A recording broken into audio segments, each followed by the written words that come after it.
ಕರ್ನಾಟಕದ ಸಮಸ್ತ ವೀಕ್ಷಕರಿಗೆ ಬೆಳಕಿನ ಹಬ್ಬ ದೀಪಾವಳಿಯ ಶುಭಾಶಯ. ಬೆಳಕು ಜ್ಞಾನದ ಸಂಕೇತ. ಮನದ ಗಾಢಾಂಧಕಾರವನ್ನು ತೊಲಗಿಸುವ, ಅಜ್ಞಾನವನ್ನು ನಿವಾರಿಸುವ ಬೆಳಕು ಎಲ್ಲರ ಬಾಳಿಗೂ ಅಗತ್ಯ ಮತ್ತು ಅನಿವಾರ್ಯ. ಆದ್ದರಿಂದಲೇ ತಮಸೋಮ ಜ್ಯೋತಿರ್ಗಮಯ ಎಂದು ನಾವು ಹೇಳುವುದು. ಬಾ ರಥ ಭಾರತ ಎಂದರೆ ಬೆಳಕು ಎಂದೇ ಅರ್ಥ. ಇಡೀ ಜಗತ್ತಿಗೆ ಬೆಳಕನ್ನು ನೀಡುವ, ಜ್ಞಾನ ಮಾರ್ಗವನ್ನು ತೋರುವ ವಿಶ್ವಗುರು ಭಾರತ. ದೀಪಾವಳಿ ಭಾರತದ ಪರಂಪರೆಯ ಹಬ್ಬಗಳ ಪರ್ವ, ಹಬ್ಬಗಳ ದಿಬ್ಬಣ. ದೀಪಾವಳಿ 5 ದಿನಗಳ ಸಂಭ್ರಮ ಸಡಗರ. ಪುರಾಣದ ಬೇರೆ ಬೇರೆ ಕಥನಗಳು, ಪ್ರಸಂಗಗಳು ಕೊಂಡಿಯಾಗಿ ಬೆರೆತುಕೊಂಡಿರುವುದು ಈ ಹಬ್ಬದ ವಿಶೇಷ. ಮೊದಲ ದಿನ ನೀರು ತುಂಬುವ ಹಬ್ಬ.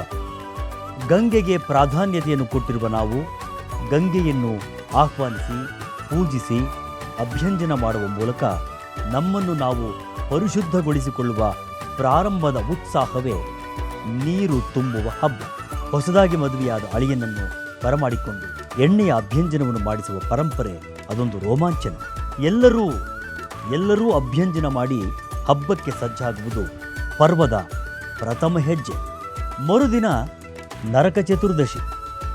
ನರಕಾಸುರನ ಅಧೀನದಲ್ಲಿದ್ದ 16,000 ಗೋಪಿಕೆಯರನ್ನು ಬಂಧನದಿಂದ ಬಿಡಿಸಿ ಅವರೆಲ್ಲರಿಗೆ ಸಾಮಾಜಿಕ ಭದ್ರತೆಯನ್ನು ಕಲ್ಪಿಸಿದ, ಅವರೆಲ್ಲರನ್ನೂ ತನ್ನ ಪತ್ನಿಯರನ್ನಾಗಿ ಸ್ವೀಕರಿಸಿ ಮಹಿಳೆಯರ ಬಾಳಿನ ಬೆಳಕಾದ ಶ್ರೀಕೃಷ್ಣನ ಮಹಾ ಕೈಂಕರ್ಯದ ಮಹಿಳಾ ಜಗತ್ತಿನ ಅಚ್ಚರಿ ನರಕ ಚತುರ್ದಶಿ. ನರಕಾಸುರನ ವಧೆ ಮತ್ತು ಮಹಿಳೆಯರ ಬಂಧ ಮುಕ್ತಿಯ ಆಚರಣೆ ನರಕ ಚತುರ್ದಶಿ. ಮರುದಿನ ಅಮಾವಾಸ್ಯೆ. ವರ್ಷದ ಎಲ್ಲ ಅಮಾವಾಸ್ಯೆಗಳಿಗಿಂತ ಅತ್ಯಂತ ಸುದೀರ್ಘವಾದ ಮತ್ತು ಕರಾಳವಾದ ಅಮಾವಾಸ್ಯೆ ದೀಪಾವಳಿ ಅಮಾವಾಸ್ಯೆ. ಇಂದು ಮಹಾಲಕ್ಷ್ಮಿಯನ್ನು ಪೂಜಿಸುವುದು ವಾಡಿಕೆ. ಕೇವಲ ಧನಲಕ್ಷ್ಮಿ ಮಾತ್ರವಲ್ಲ, ದರಿದ್ರಲಕ್ಷ್ಮಿ, ಅಲಕ್ಷ್ಮಿಯರನ್ನು ಹೊರಹಾಕುವ ಭಾಗ್ಯ, ಧೈರ್ಯ, ಅಷ್ಟಲಕ್ಷ್ಮಿಯರನ್ನು ಮನಕ್ಕೆ ಬರಮಾಡಿಕೊಳ್ಳುವ ಲಕ್ಷ್ಮೀ ಪೂಜೆಯ ಶುಭ ದಿನ ಧನ್ತೆರೇಸ್ ಎನ್ನುವ ಮಹಾ ಆಚರಣೆಯ ಪರ್ವದಿನ. ಇಂದು ಕೇದಾರೇಶ್ವರನನ್ನು ಕೂಡ ಪೂಜಿಸಲಾಗುತ್ತದೆ. ಇದರ ಮರುದಿನವೇ ಕಾರ್ತೀಕ ಮಾಸದ ಪ್ರಥಮ ಪಾಡ್ಯ ಬಲಿಪಾಡ್ಯ. ಮಹಾ ಭಾಗವತೋತ್ತಮ ಪ್ರಹ್ಲಾದನ ಮೊಮ್ಮಗನಾದ ಬಲಿಚಕ್ರವರ್ತಿಯನ್ನು ಮಹಾವಿಷ್ಣು ವಾಮನನಾಗಿ ತ್ರಿವಿಕ್ರಮನಾಗಿ ಉದ್ಧರಿಸಿದ ಪರ್ವದಿನ. ಮಹಾದಾನಿ ಬಲಿಚಕ್ರವರ್ತಿಯನ್ನು ಪಾತಾಳಕ್ಕೆ ತಳ್ಳಿ ಪಾತಾಳದ ಅಧಿಪತ್ಯವನ್ನು ಅವನಿಗೆ ನೀಡಿ ಅವನ ಅರಮನೆಯ ಕಾವಲುಗಾರನಾದ ಭಕ್ತ ಸೇವಕ, ಭಕ್ತ ಪರಾಧೀನ ವಿಷ್ಣುವಿನ ಅವತಾರದ ಪುಣ್ಯ ದಿನ ಬಲಿಪಾಡ್ಯ. ಬಲಿಯ ಅಪೇಕ್ಷೆಯಂತೆ ಭೂಲೋಕವನ್ನು ನೋಡಲು ಬರುವ ಬಲಿಚಕ್ರವರ್ತಿಯನ್ನು ಸ್ವಾಗತಿಸಲು ಮನೆಯ ಅಂಗಳಗಳಲ್ಲಿ ದೀಪವನ್ನು ಪ್ರಜ್ವಲಿಸುವುದು ಸಂಪ್ರದಾಯ. ಮಣ್ಣಿನಿಂದ, ಸಗಣಿಯಿಂದ ಬಲೀಂದ್ರನನ್ನು ಮಾಡಿ ಪೂಜಿಸುವ ಸಂಪ್ರದಾಯವೂ ಕೂಡ ಇದೆ. ಮರುದಿನ ಯಮದ್ವಿತೀಯ. ಇದು ಮತ್ತೊಂದು ಪರ್ವಕಾಲ. ಯಮರಾಜನು ಸಹೋದರಿ ಯಮುನೆಯನ್ನು ನೋಡಲು ಆಗಮಿಸುವ ಶುಭ ದಿನ. ಈ ದಿನದಂದು ಸೋದರ ಸೋದರಿಯರ ಮೌಲ್ಯವನ್ನು ಪ್ರದರ್ಶನ ಮಾಡುವ ಕೌಟುಂಬಿಕ ಮೌಲ್ಯದ ಶುಭ ದಿನ, ವಾತ್ಸಲ್ಯಮಯ ಪೂರ್ಣವಾಗಿರತಕ್ಕಂಥ ಯಮದ್ವಿತೀಯ. ಹೀಗೆ ದೀಪಾವಳಿ 5 ದಿನಗಳ ಹಬ್ಬಗಳ ಪರ್ವ.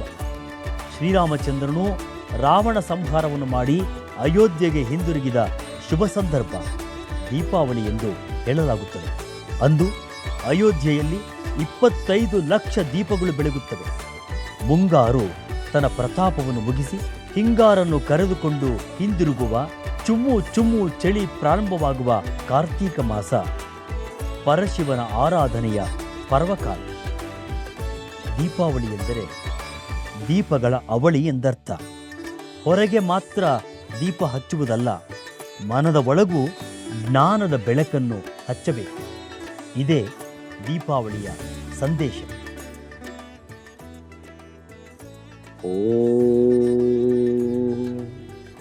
असतो मा सद्गमय ತಮಸೋ ಮಾ ಜ್ಯೋತಿರ್ಗಮಯ ಮೃತ್ಯೋರ್ಮಾ ಅಮೃತಂಗಮಯ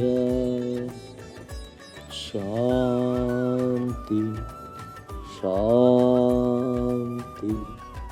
ಶಾಂತಿ. ಎಲ್ಲರಿಗೂ ದೀಪಾವಳಿ ಹಬ್ಬದ ಶುಭಾಶಯಗಳು. ನಮಸ್ಕಾರ.